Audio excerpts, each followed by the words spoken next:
Look,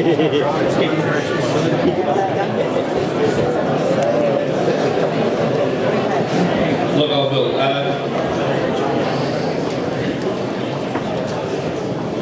Welcome, ladies and gentlemen, and distinguished guests. We've got a little bit of housekeeping to do. We're just waiting on something, so to fill in a bit of time, I'll do a little bit of this. But I was going to tell you about a phone call that the CFA in Kyabram received yesterday from an old cocky out of the Goulburn River, and he said, we've got a little bit of a grass fire here, do you reckon you blokes would come and put it out? And the CFA captain said, how do we get there? He said, haven't you got one of them big red trucks? That killed a bit of time. We've got some thank yous from Pete's Office Supplies, from Cape Horn Winery, from Shire Campaspe. The Lions Club is up the back providing refreshments, if we could support them, raising money for all their good causes. We have some apologies from the Honourable Jeanette Powell, Member for Shepparton and Minister for Local Government and Industrial Affairs. I can't remember right. Dr Bill Sykes, Member for Benalla, Andrew Webber, One Nation, New South Wales, and Senator Ludwig, our federal member from our agriculture, was invited, but unfortunately we didn't receive a response as yet. Yeah, it's a bit of a... Okay, thank you.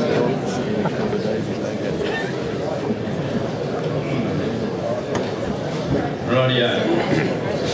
Now, a well-known quote states that all that is necessary for the triumph of evil is that good men, good people do nothing. That we are here today is proof that we are not about to let that happen.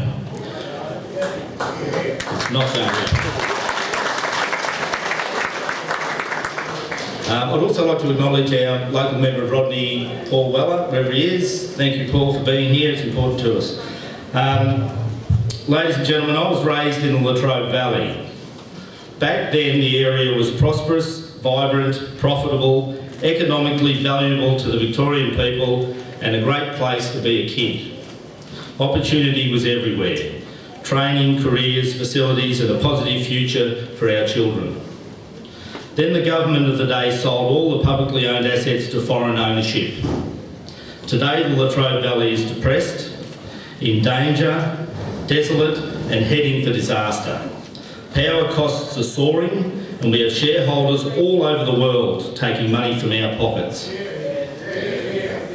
17 years ago, my family and I moved to Kyabram. The area was prosperous, vibrant, profitable, economically valuable to the Victorian people, and a great place to raise a family. A family farm on every corner, only 17 years ago. Speaking for our own community, but it is indicative of all rural communities, we have lost our cannery. This is Kai, I'm sorry, but we've lost our cannery, our research farm, our guaranteed Shire offices and Shire jobs that were never to go from Kai, a sewing factory, and then the government of the day decided that growing the metropolitan populations took precedence over growing food. And they built a pipeline to take irrigated water to Melbourne. All this in the space of 30 years. Looking at today, I see depression, danger, desolation, and a disaster poised to happen.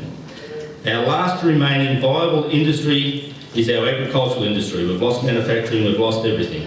Specifically our dairy industry, and we're under great threat. Ladies and gentlemen, our purpose for being here today is to explore, extract, and nurture ideas, strategies, and sustainable solutions to the threats facing our industry. It is not just a matter of us losing our own individual businesses and livelihoods, although that's enough. It's a matter of saving an extremely important industry to all Australians. If we can't feed ourselves, we will soon learn what it is like to be a third world country. We must unite, fight, and take our message to the cities and towns who are unaware of the situations farmers are facing. Costs of production are ever rising. The farm gate price is not even keeping up with CPI. If we were teachers, nurses, police or politicians, our demands would be addressed and rectified. Why not our farmers? What is different about farmers? Ladies and gentlemen, we have a lot to get through this meeting, so we'll keep things moving right along. Please, when you get the opportunity to make a suggestion or ask a question later on in the meeting, please keep it short and concise. We want to hear from as many people as possible. If you're asked to finish up, do not take it personally. We're all friends here. I would now like to welcome Nigel Hicks, the spokesman of Farmer Power in Northern Victoria. We all know that if you want something done, ask a busy person. Nigel runs his own dairy farm and milks off farms 7 times a week to make ends meet. Ladies and gentlemen, a bit of an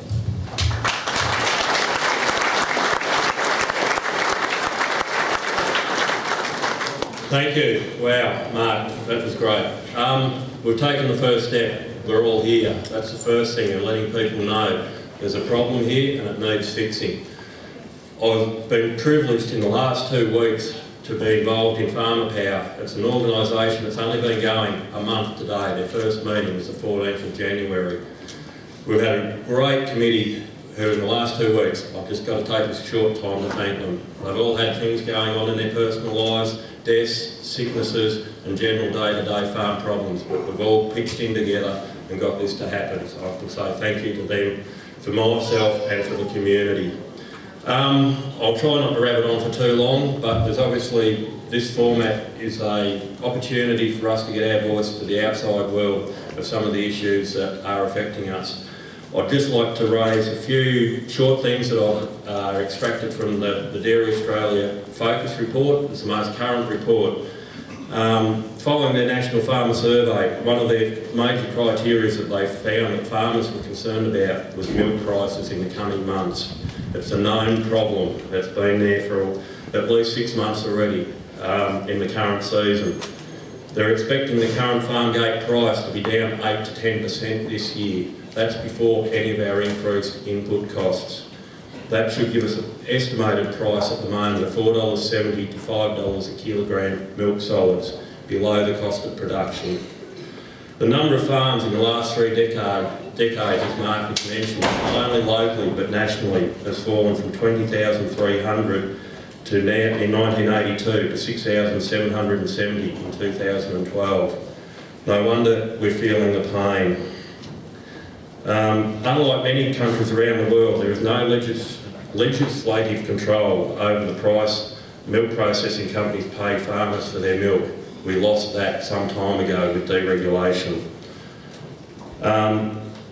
Dairy is Australia's 3rd largest rural industry and has a $4 billion value at the farm gate, not inconsequential in the national economy. The percentage of Australian milk that's exported is a figure that's been widely bandied around. I was surprised myself to read it is actually only 38% of the milk. The balance stays in the country.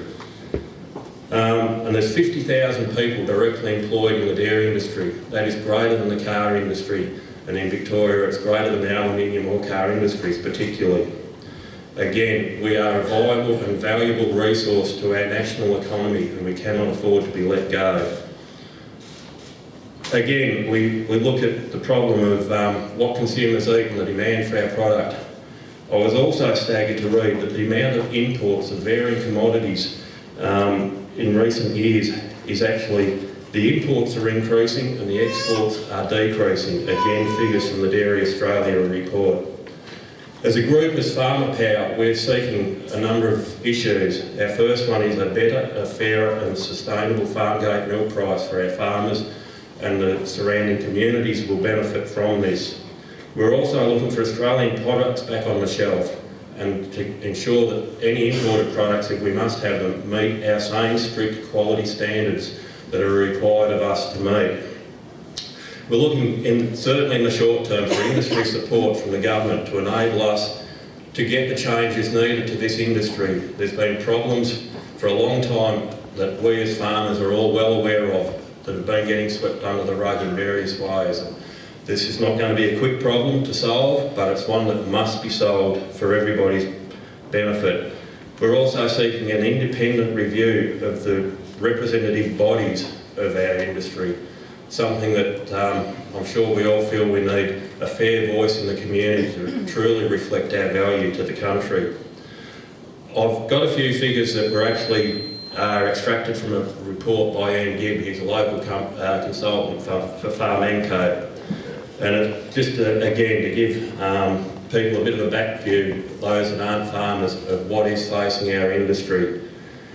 In northern Victoria, we have at least 9 different companies with 20 different payment systems.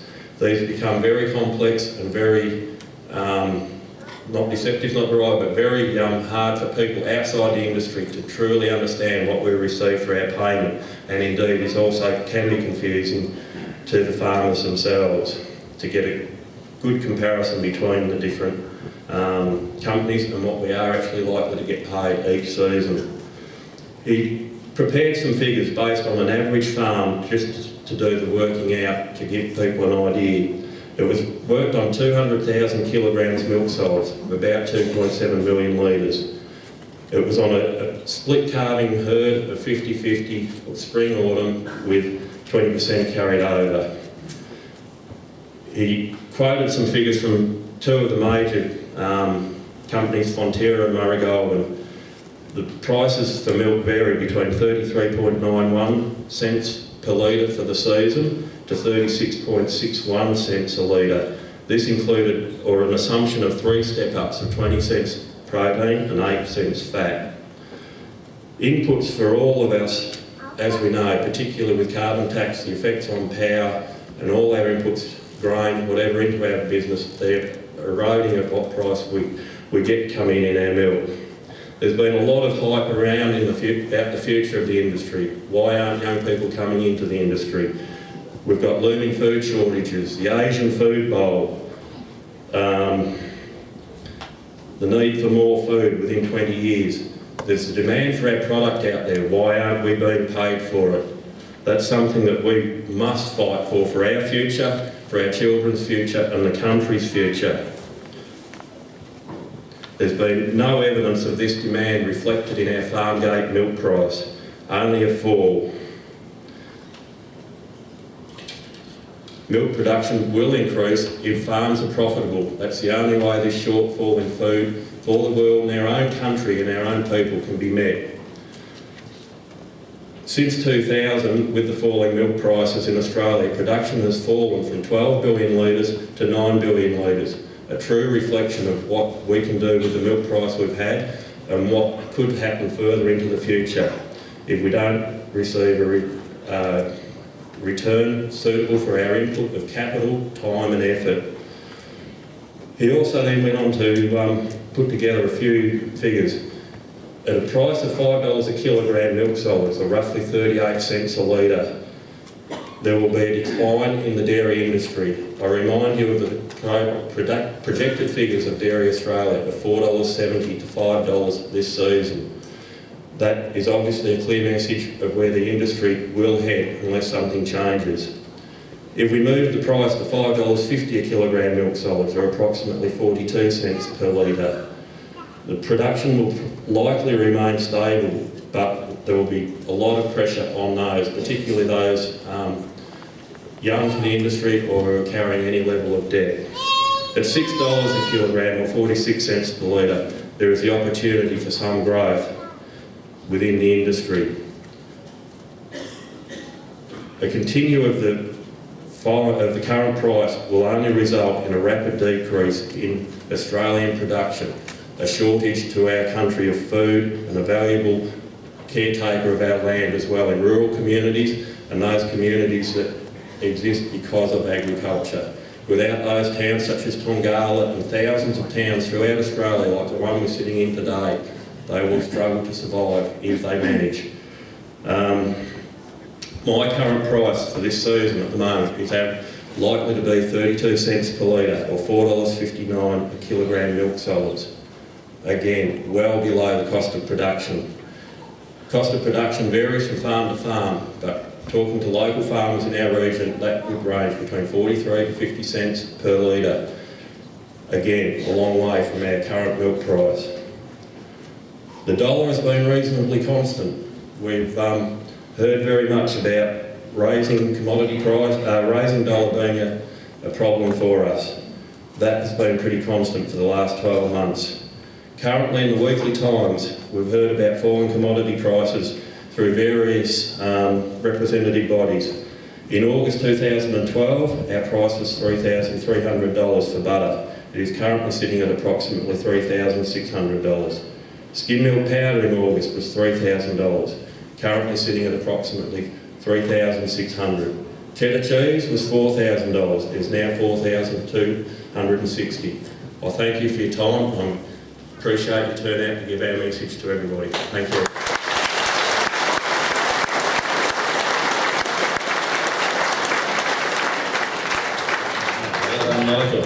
Ladies and gentlemen, please welcome Chris Gleeson, the spokesperson for Farmer Power South West Region. Chris is a dairy farmer from Crosley and the founder of Farmer Power, the reason we're all here today. This was instigated from a single phone call. The NURAT meeting was held on the 14th of Jan, and I'm sure we're all aware of that. Please welcome Chris.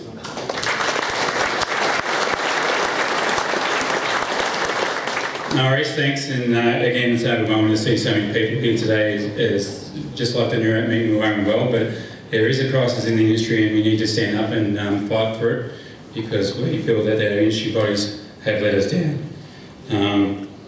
This industry in Victoria is worth $2.62 billion and at the farm gate in Australia, 2.76. And in Victoria, we have 4,556 farmers and 6,700 farmers Australia-wide. So it is definitely the biggest exporter out of Melbourne, and we need some more support from the Victorian government because this industry is a private industry, and like Nigel said, it employs 50,000 people, but that has a multiplier effect of 2.5 with the amount of people involved. So it is an industry that we need to stand up and fight for because at the moment there's more and more imports coming in.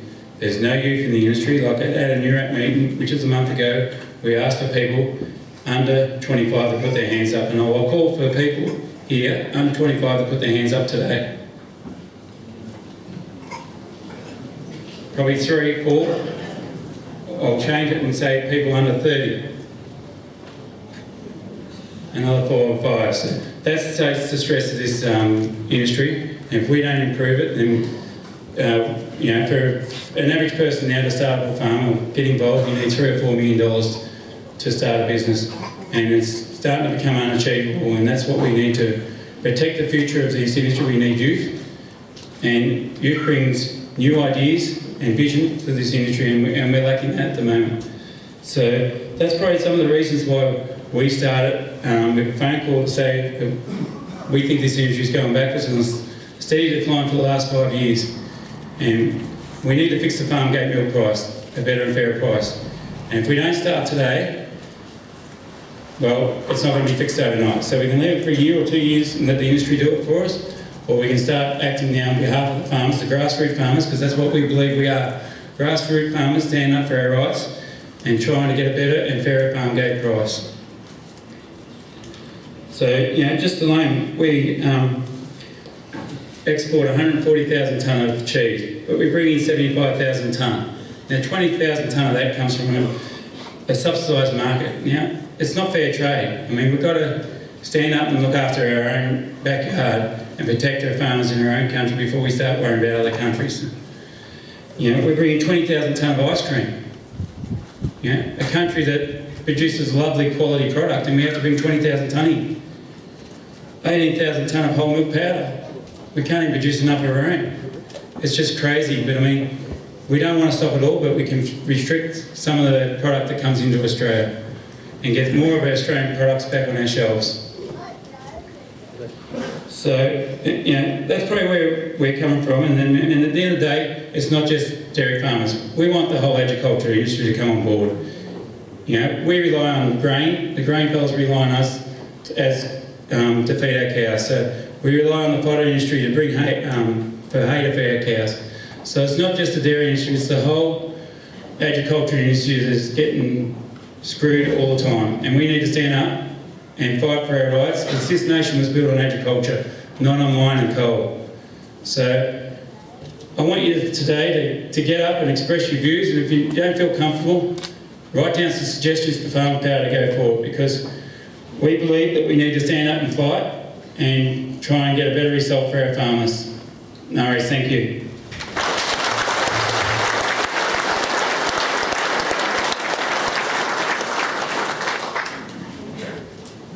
ladies and gentlemen, would you please welcome Ian Madison, who's our local Mayor of the Shire of Campaspe. He's the owner of Madison Livestock and Property based at Lockington, and he serves right through the Northern Victorian region. Please welcome Ian Madison.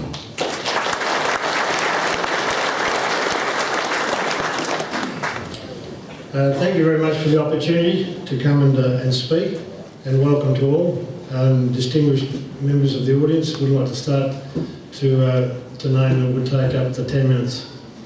I won't take up too much of your time, but I want to sort of relate on where I've come from and why I'm here, and how I think it's all relevant to why we're all here, which is very unfortunate, but it's good to see you all sticking together. So in 2002, I was working for a multinational company and got sick and tired of hearing the 80-20 rule. 80% of your business comes from 20% of your clients. 80% of your time takes up servicing those 20% of the business.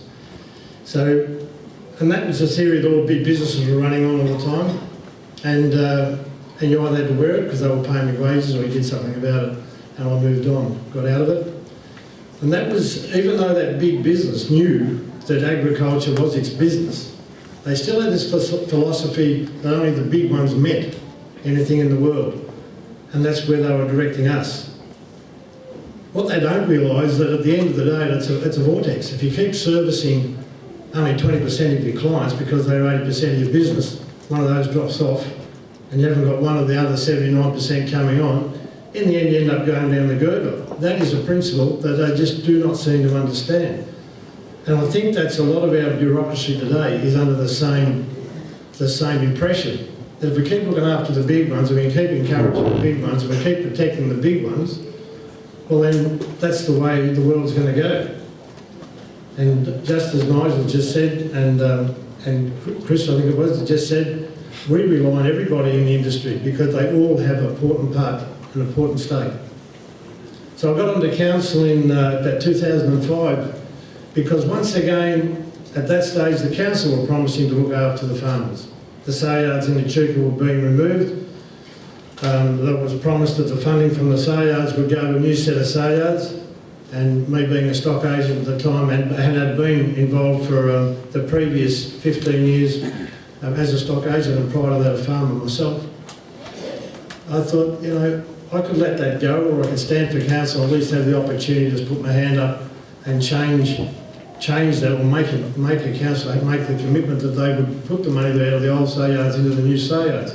That was an overnight decision to stand for council back then, and once again that was trying to make the council recognise that the farmers matter. They do need sale yards in the community. The promise is there, it's acknowledged in all the paperwork that's ever written. That agriculture is the most important income stream of the Campaspe Shire, and yet too simply they say, well, they can do without that service, they can do without this service. So where's it going to end up? Nowhere. So I'd like to reflect back on why a lot of this might be happening today, and a lot of it's, I believe, has come out of the drought and the consequences of the drought. And I definitely know that and in no way want to underestimate the lack of funds that you're getting from the dairy product at present. But in that period of drought, it just created that complete embarrassment of uncertainty. Now we've grown up as farmers and most of us in charge of our own life to a degree, where you got out of bed in the morning, if you got out of bed early, you did a good job of milking your cows or putting your crop in. Basically, you got the results of what you planted. So you sow the seeds, you manage your business properly, and you reap what you sow. When the drought hit, it was completely removed from our ability to have any control. We lost control over our feed, we lost control over our water, we lost control over our livestock, we lost control over our save, our incomes, the whole lot. That was a devastating period which nobody could have foreseen. Even your parents, even your grandparents couldn't have walked you through that because we hadn't seen it before. But out of that, and since that time, you people here that all own land or are involved with land have no certainty. Since then, we've had that continue for 10 years. Would we have water? Wouldn't we have water? Could we keep our cows? Wouldn't we keep our cows? Would we have feed for the cattle tomorrow? Wouldn't we? Can we afford to send the kids to school? Can we not? Those decisions were every day. You went to bed with them, you woke up with them, you lived with them all that time. That was completely foreign. And during that period, the government decided we need a rural land use strategy in the state of Victoria. That came into the Shire. Once again, another series of uncertainty. Where was that going to leave you? What was the plan of it? Why was it needed? That created that uncertainty again. Then we had NVERB coming on top of that, all about the same time. An incredible insecurity again. Who's going to have water? Who's not going to have water? What's the cost of it? Where's it going to be? Do I sell the water now? Do I keep the water? All those complications. Once again, you went to bed with it at night. You woke up with it in the morning, and it just has been there, nag, nag, nag, nag, nag. And it is still there, nagging the majority of the people that we're sitting in this room. Today, you're not sure tomorrow whether the NVERB people are going to say, well, you know, we're coming out, we're going to put you on pipe, you are connected to a backbone, no, you're going to have to be on a syndicate system. We've got no idea. How's the water, the delivery charges, are they going to be, is your delivery share going to go up? Is your charge per megalitre going to go up? You've got no idea. I've got no idea. I bet I could ask 90% of the people in this room who order water at least probably once every 10 days, what's your water charges, what's your costing, and you wouldn't have a clue. And I bet you got no clue, even the people that might have a clue about what they're going to be charged next year. How the hell can you run multi-million dollar, multi-thousand dollar businesses not knowing your costs?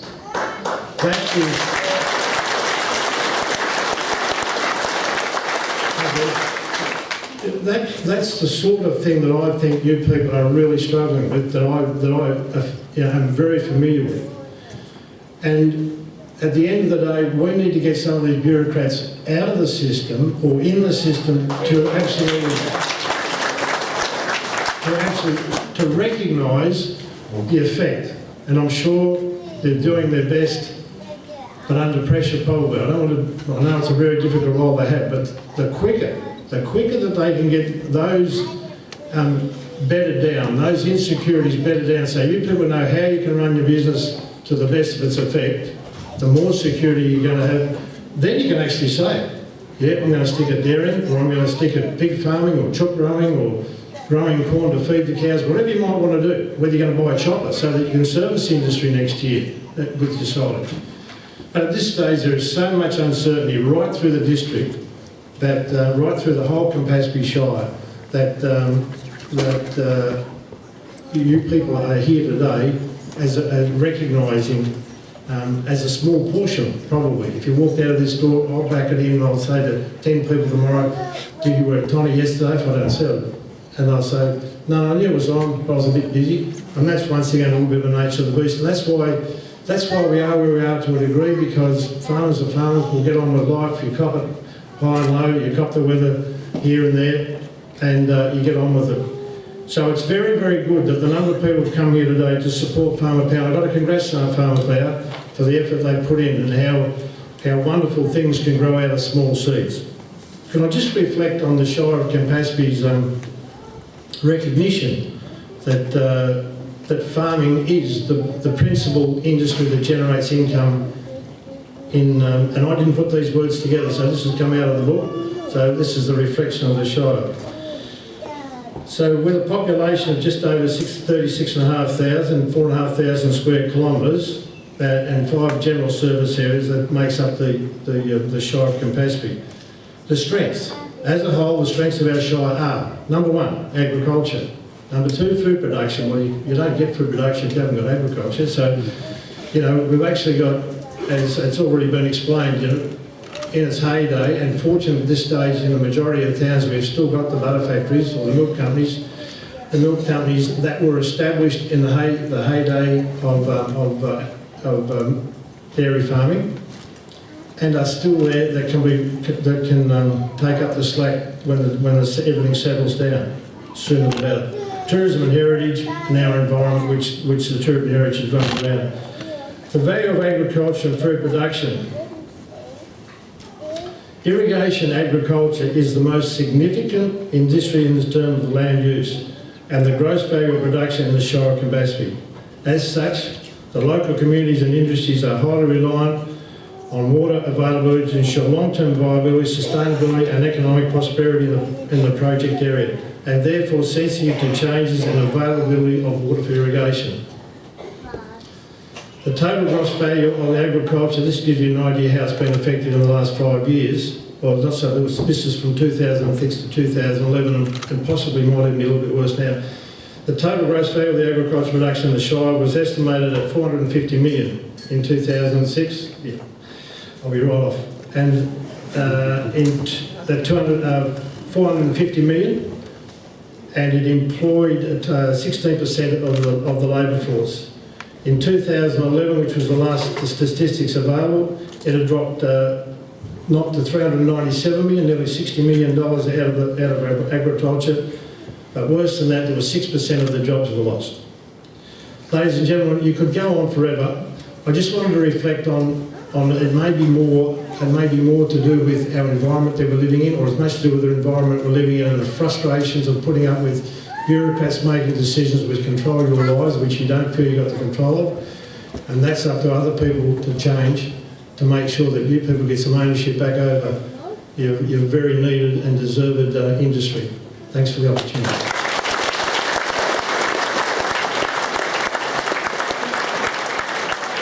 Ladies and gentlemen, please welcome Robert Danieli, owner of D&M Stock Foods in Kyabram and one of our newest Shire councillors.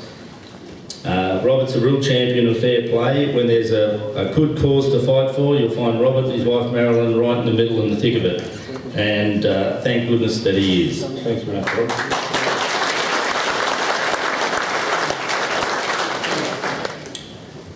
Thank you, ladies and gentlemen, and congratulations. It's a great turnout. You all deserve a clap for being here today. I have a stock feed business that supplies feed to local dairy farmers, so I'm fully aware of how difficult things are, as I've been living and breathing and fighting alongside you for the past 19 years. Over this time, we've come through many natural disasters, such as extended drought, floods, and the global financial crisis. But the problems we now face are due to a combination of poor political decisions and reckless government policy. When farmers are struggling financially, businesses and communities suffer with them. Retailers don't sell as much.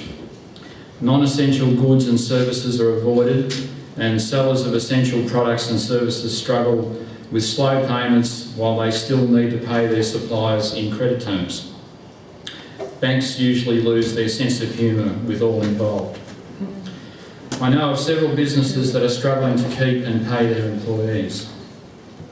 My only question is, why aren't big businesses, and especially milk factories, screaming their support for farmers?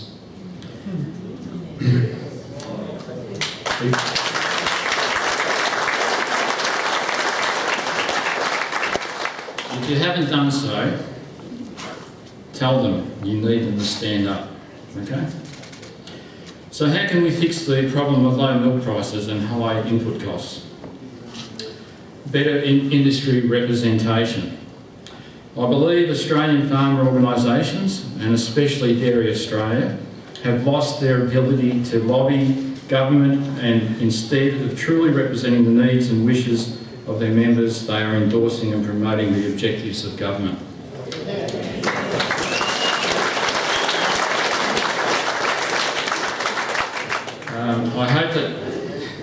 I hope that Farmer Power is able to take up a true fighting role like the USDA in America.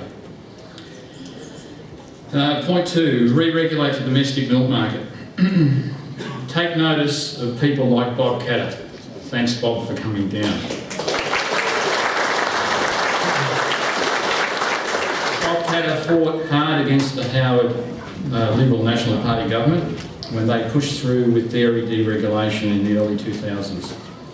The only winners have been the large supermarket chains. Free trade mentality that has run for the past 30 years is wrong. And as you can see, what it has done to manufacturing, retail and agriculture, not only in Australia but England and Europe. We do not want to become the next Greece. Australia, New Zealand and Canada are the only countries playing the game of free trade. Australian farmers are the lowest subsidised, yet we are asked to produce double our production with half our water. What a joke. We pay Australian wages with Australian quality controls, yet we are meant to compete with third world wages and conditions and inferior quality products that are being imported into Australia. Stop free trade, stop this free trade garbage and put tariffs on these inferior products.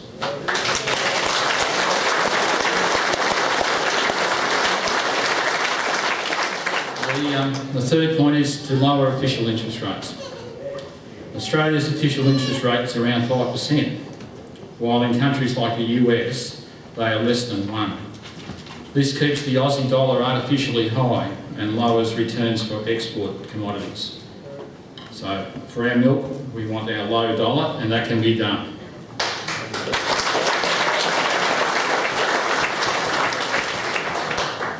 This is slightly contentious, but I'll say it. Stop cheap permeate milk. Now, get your food safety standard organisation, Safe Foods Australia, to investigate the sale of permeate milk that is undermining the price of quality safe milk. This issue needs to be taken forward by Farmer Power today. Okay. Protect your water. Water unbundling, water trading rules, modernisation and rationalisation of channels and the Murray-Darling Basin Plan have undermined this region's ongoing viability.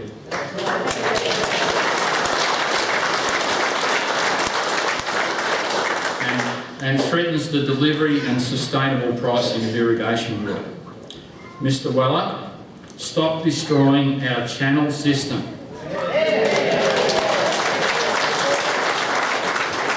And make an open promise to supply water to every farmer that wants water.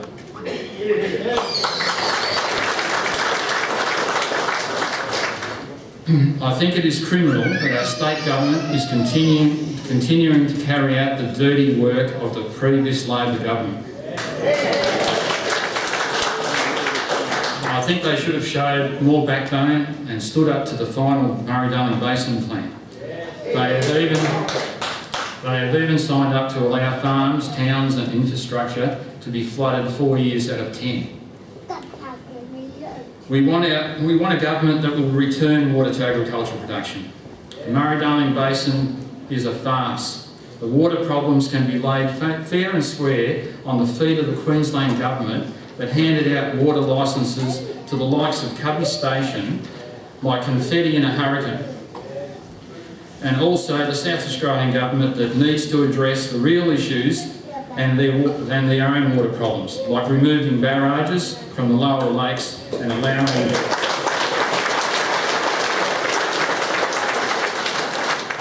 natural water flows back into the Coorong. Don't continue to blame regulated and efficient irrigation systems like ours that have served us well for generations. Last point I'd like to make, second last point, sorry, if I've got time. We need to have our governments and our farmer organisations stand up and actively support farmers. Environmentalists and some government parties intentionally promote farmers as whingers, cruel people, wasters of water, etc. These are intentional slurs to make the general public believe these people's agendas. When farmers complain, they are usually fully justified. And if you look at how this country is being run at the moment, we as a nation should all be screaming from the rooftops.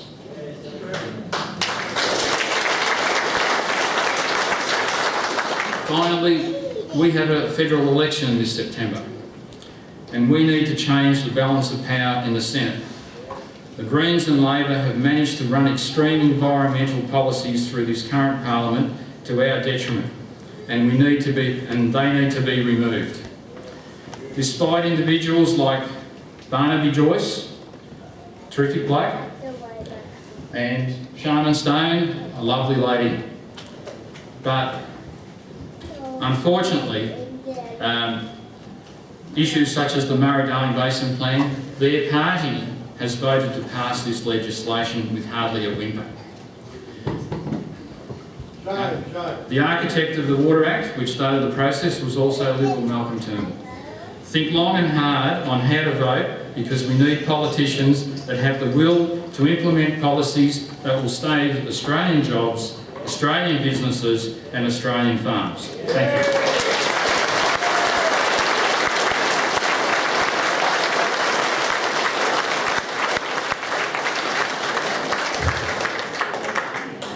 Well done, Robert. Ladies and gentlemen, please welcome our next speaker, the Honourable Dr. Sharman Stone, Liberal Member for the Australian House of Representatives for the Division of Murray since March 1996.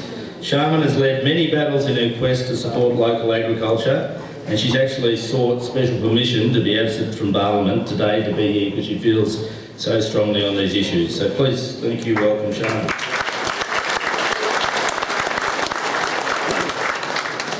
Actually, Rob and I are great friends, despite everything. I think it's fantastic we've got standing room only up the back. It's so important that we show via the media that the dairy industry, as well as in fact all of our rural enterprise, but particularly our dairy industry, just cannot keep going, working as hard as you do, with less than the costs of production coming in. I mean, you just can't, how long can you keep that up? Especially when you're carrying the drought debt and you have a sense of enormous frustration, as Ian said, total lack of certainty about what's around the corner. And it's coming at you from all directions. And as I've said often, it's not droughts, it's not floods, it's not the odd fire that's going to kill us. It's going to be bad government policy.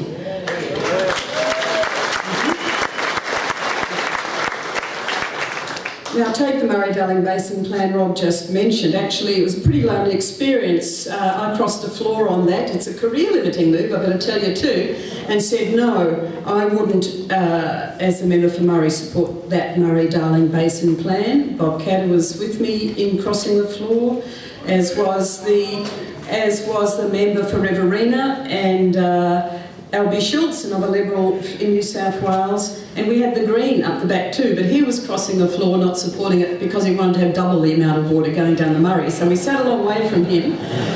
But I have to tell you that I've been fighting for our electorate since 1996. I have 7 generations continuously living in the electorate of Murray.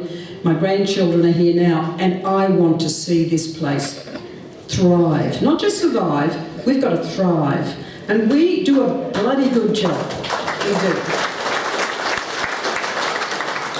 Now the problem is we've got all these costs of production, horrendous costs of production. A lot of them are, as I've said, government policy, like the carbon tax. We've had 10, 15, up to 20% higher electricity bills, and then there's your refrigeration gas bills go through the roof because of the carbon tax. Now, the Labor government said, don't worry about that. If you're low income, we'll give you compensation. Have you got your compensation?